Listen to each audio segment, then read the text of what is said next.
Is God real?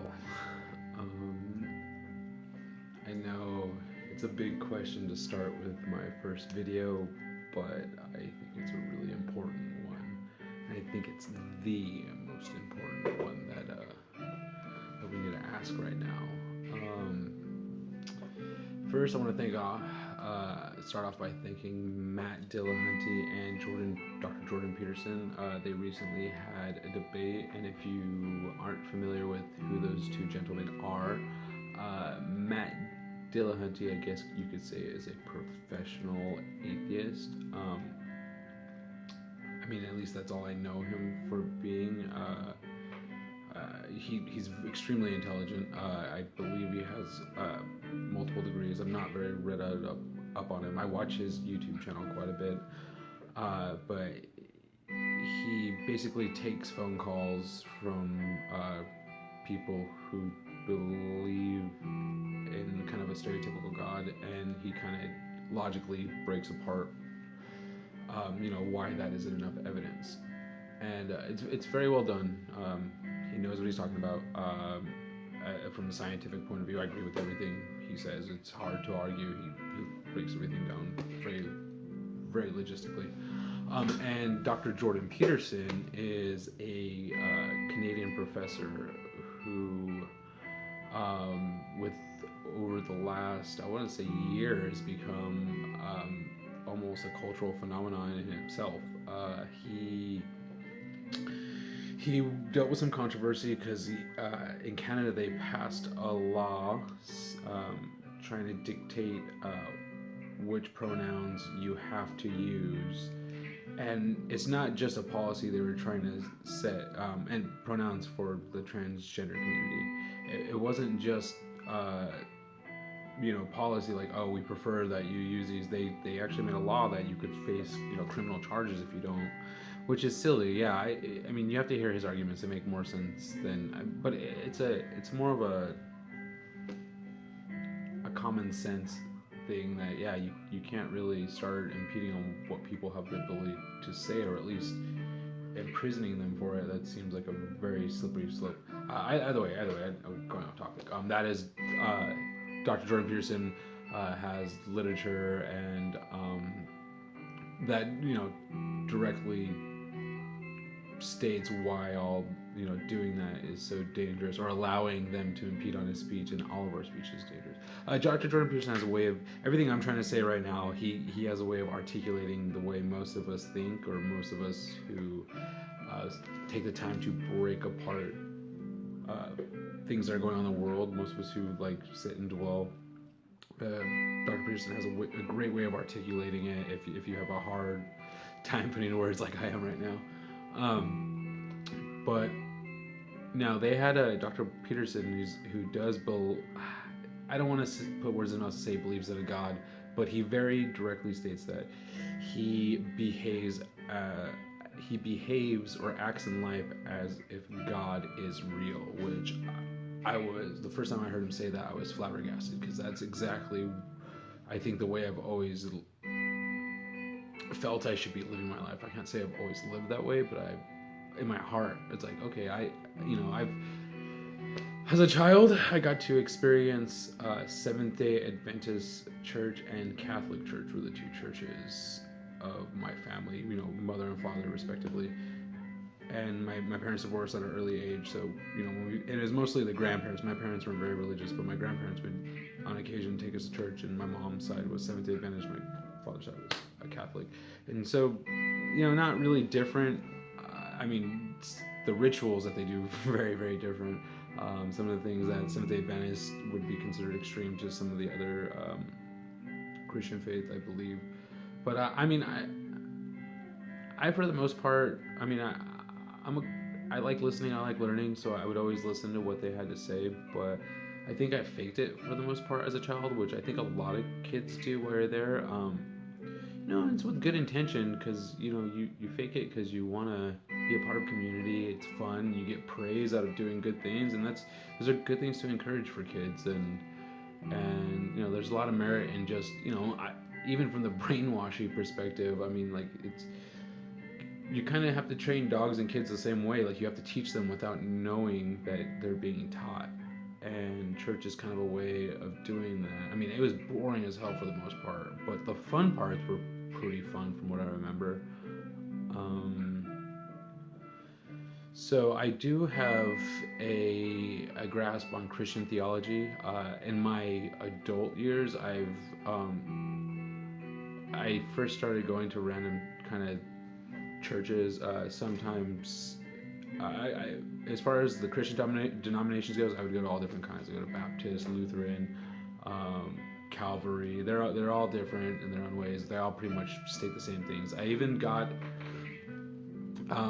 I got to talk to some like Mormon missionaries as well, and I lived in Salt Lake City for a little while, so that was a whole different, that's actually where I went to some of these churches. I have a friend who's very into church, and he would drag me along, and it's fun, and I got to learn a lot. And at first I would ask too many questions. I like to ask a lot of questions, and at first I would ask too many questions, and they don't like that. They just kind of end up reverting, we'll just have faith, and then I stopped asking questions because that's like literally how they all end up answering. So the reason why I bring up the debate is because it was a great debate, really fun to watch. Jordan Peterson argues, he's a professor of psychology, so he argues things that are deeply ingrained with the way we're designed, and how the Bible, for some reason, our ancestors kind of hit it on the head. There's a reason why a lot of the stories in the Bible are so relatable still to this day. Definitely it takes a lot of reading between the lines and digging deeper and deeper, but I mean they're there. It's crazy to think that these stories that are thousands of years old can still relate to us in ways, and yeah, sometimes you have to apply your own meaning to them. But the fact that you can even do that, I mean, there's something to it. There's definitely something to it, and I think that's the main point that Dr. Jordan Peterson tries to get across. It's so funny because when the atheist Matt Dillahunty you can't even call him a theist, a theologian, because he it's such a touchy subject for Peterson. But he says, he does fight for the belief in God, though. He does fight for it. Because there's just too much good. There's just not even, you can't say good. There's too much ingrained in us to turn our back on it. And we worked hard to build this kind of moral structure, at least in Western civilization, at least on this. And that's really all I can argue for, is because my perspective is very Western culture. Whether I really enjoy a lot of Eastern cultures. A lot of the Muslim mythos.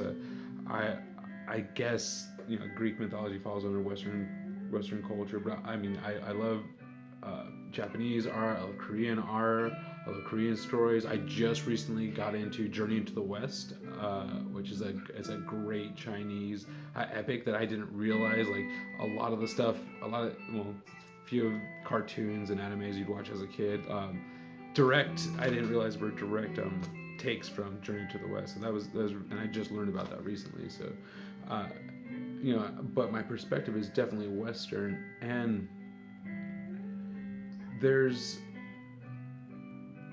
we as Western perspective people, we definitely have the luxury of kind of,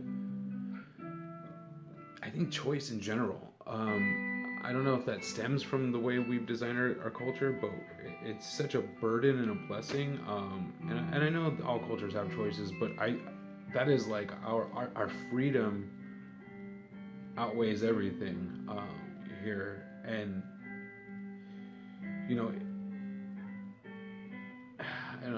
individual freedom is probably, or sovereignty of the individual. That's what Jordan Peterson says as well. Thinking that the individual or each person is at least have some sort of divinity in them, that we allow them to be free, or we have enough faith in other people that we're not constantly watching each other's backs. Like in some parts of the world are a little more dangerous than others, but on the whole, we're not constantly, in a state of chaos, which we should be. Everybody's going through something hard, but we're so good at putting on a grin and just dealing with it and pretending that we're happy. And that choice, that ability is truly a superpower. And now I'm trying to realize maybe it is something that the West has gotten right. Like I said, that's my only perspective on that. I don't know. So that being said, I just kind of want to get out why I brought this up in the first place. The whole "is God real" thing. Now that getting back on that avenue. I understand why Dr. Jordan Peterson has such a hard time articulating this. Okay, so well, that's the most important thing I think is we need to first define God, and it's something I know a lot of you are probably thinking well, you can't define God, and I think that's the problem. I'm pretty sure that's the problem that we have right now, is that we have not defined God, and we should. And in my perspective, see, I mean, I could pull up a dictionary right now. I could Google the definition of God, but I'm sure there's multiple derivations of what it can mean. There's probably, in my perspective, I need to Google this before I start opening my mouth. But in my perspective, there's three aspects of God, and I think only one of them should be the appropriate one, and I'll get to that in a second. And the three definitions I can understand of God is one, the kind of Western sense of, let's just say, when you hear a Christian or a Muslim start speaking of God, you kind of have an idea of what they're saying, whether you like it or not, like a one creative being and a monotheistic idea, and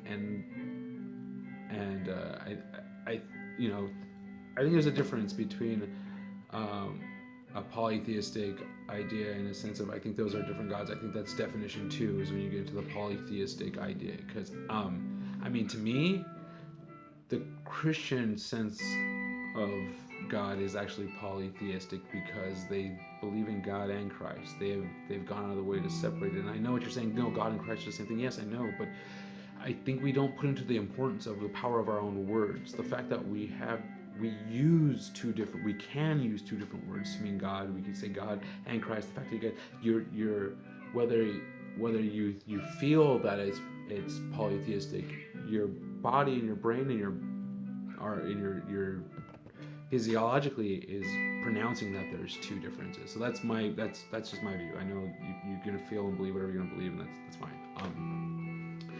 And the reason why I think that's important is because I back to definition 2, when you say gods, I think it's like plural is the other definition you can think of, and that really puts that's the created in our own image, or he created us in his image.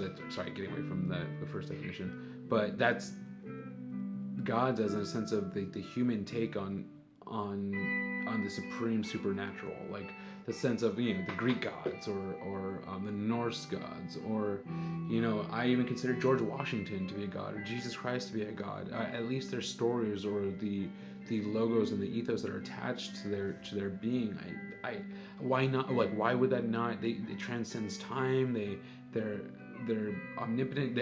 They're in your lives whether you like it or not. I know not a real sense, and there's no proof of that, but I feel like that's just, we need to recategorize things, and I think that's one of the biggest problems, because I think the third definition I'm going to bring to the point is actually the true definition of God. I think the true definition of God is actually when you say the word God, I think you're saying, when I hear the word everything, but in the most total sense of the word everything.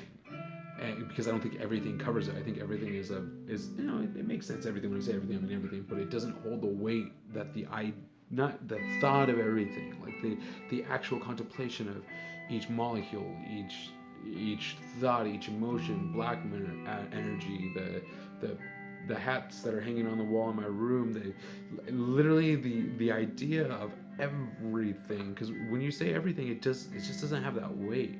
And if you apply the word God to the thought, the conscious thought of oh my gosh, we're all, whether we like it or not, it's just singularity. Whether we like it or not, we are all part of just one thing. You don't have a choice.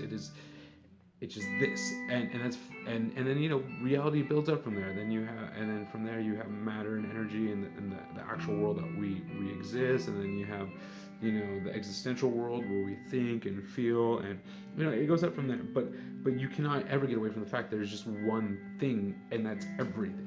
The word itself, everything, should be kind of reconstituted to the thought, like, of everything should be attached to God. And when it's that feeling when you ever look up at the stars and you're like, wow, I really am tiny. And then it kind of starts sinking in, and you can actually almost get anxious from it. You actually almost feel it, like that's where I'm trying to put us at. When you should be able to not have to just look at the stars to get that feeling. You should be able to feel that anxiousness, or that sheer thrill of, like, oh my gosh, this is all just one. Because they're like, even space and time is just part of one thing. Your past and present are just imaginatory things. Like, you're just things in your head. That there is only this space, this temporal space is it. And that's all part of the idea of God. Because the thing is too, also, like, I mean, I know it comes off as science fiction, but in a very real sense, the idea of, like, a Christian God or the Muslim, I mean, I'm not as familiar with Muslim, what they believe in, how, I mean, I understand Muhammad was a prophet, but I don't know, I lost on that. I don't know if, yeah, I totally lost where I was going with that. But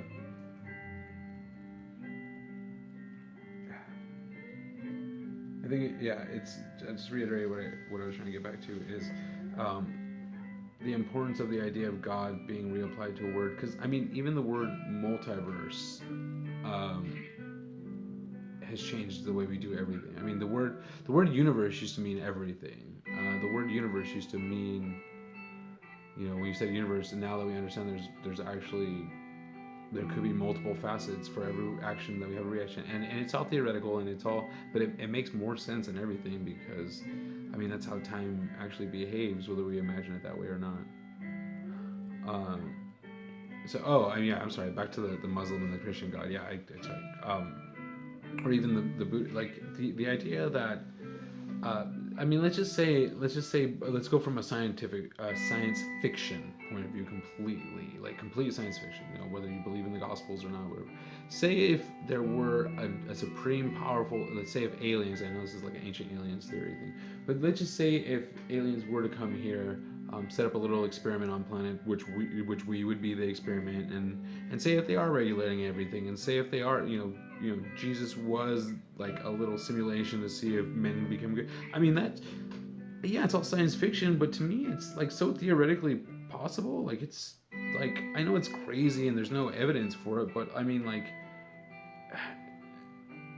the once again, like, it comes back to, like, once you start feeling the weight of those things that could be real, like, I'm not saying it should change the way you think or feel, but I mean, just give them credit where credit's due. Like, I know it's out of this world and probably won't ever happen or be revealed, but religions, I mean, theoretically they're not completely wrong, and I know that's what a lot of atheists say is, we're just waiting for proof, and I'm not even saying believe while you're waiting. Don't believe by any means, just but I mean, credit where credit's due. That's the part of you that has to say whether you like it or not, whether you want to believe in an idea of a God or not. You have to say, you're just asking questions or you're waiting till proof, because theoretically there could be proof. I'm not saying there's going to be, or I'm not saying there's not going to be. I'm just saying theoretically there could be proof. All right. So yeah, I know it's a bit more complicated. Like, I could describe it a lot more, but I really felt like, Matt and Jordan were kind of arguing the same thing, but in different ways, and that the fact is, like, truth is what's really important. Truth is is our ability, and even the ability to hide truth is a superhuman ability. Truth is like our superpower as humans. The fact that we can you can hide and mask your emotions, that's hiding truth, and that's an impossible. Think about that. How many animals do you know could hide how they feel? Name an animal. I mean, there's some that have psychological reflexes. So like, say if there's some animals that maybe have defensive strategies where they freeze when they're when they're afraid, which that's the exact opposite. When you're afraid, you're supposed to run. So yeah, there are some cases where physiologically they don't respond. But what animal could feel sad or depressed or angry and still behave as if it's not? I mean, some sure truck on, but they wear like a lot of us go to work every day and we're miserable at work and we smile and like yeah, as soon as you turn around, like it disappears. Especially if you work in the restaurant game ever. But yeah, it's a superpower that we have, that and vice versa, being able to tell the truth. I read somewhere recently that the more intelligent a child is, the more likely they are to fabricate the truth or lie, which is bad. It's an interesting thing because it's like one of the worst things a child could do, because then the child starts losing its moral, like not its moral compass, but its actual compass as far as what the truth is and what the truth isn't at an early age. And but the more intelligent children tend to get fabricating lies a little bit more efficiently. They realize that the consequences don't really outweigh, especially when you're a child, the consequences don't outweigh. So really interesting. But yeah, truth, and that's what Jordan and Matt were trying to argue for ultimately, I believe, is they both are striving for truth. They're just going at different ways. And Jordan Peterson, once again, you guys, if you haven't heard of this guy, or if you haven't seen any of his stuff, check it out. I was a little lost until I found some of his books and some of his videos, and it's been really helpful. I didn't really touch on the is God real thing. Like I guess my sense was yeah, God is real. It's just we have it defined completely wrong, and I think it's important. Like, I know it's going to be hard for me to convince everybody that is the problem, is the fact that we have it labeled wrong. We have the idea of godly wrong, and maybe we can come up with words for other things, but I think there's importance behind the way we view words themselves. And I don't know, because I think it's important that we redefine culture and language, and redefine language and communication. I think they're two different things that rely on the same mechanics, I guess is what I'm saying. Because I want to be able to communicate with ease too. I want to be able to use slang and dumb down my speech to where I know I'm just joking around and having. I want to be able to do that with language, but I think it's important that we get everybody on the same page first. You can't really do that. You can't really mess around until you've gotten the tools right. And language is kind of all we got as far as truth. I mean, we have our actions, which is, I guess that's why they say actions speak louder than words, because everybody has words, and everybody has the ability to deceive and perpetuate. But so yeah, in conclusion, yeah, I personally feel that God is real, but not in the classic sense. It's just the idea of singularity, and I can use other theories to show why this is kind of the important way to go, and other, but yeah, I'm gonna start making more videos. I'm gonna start answering questions.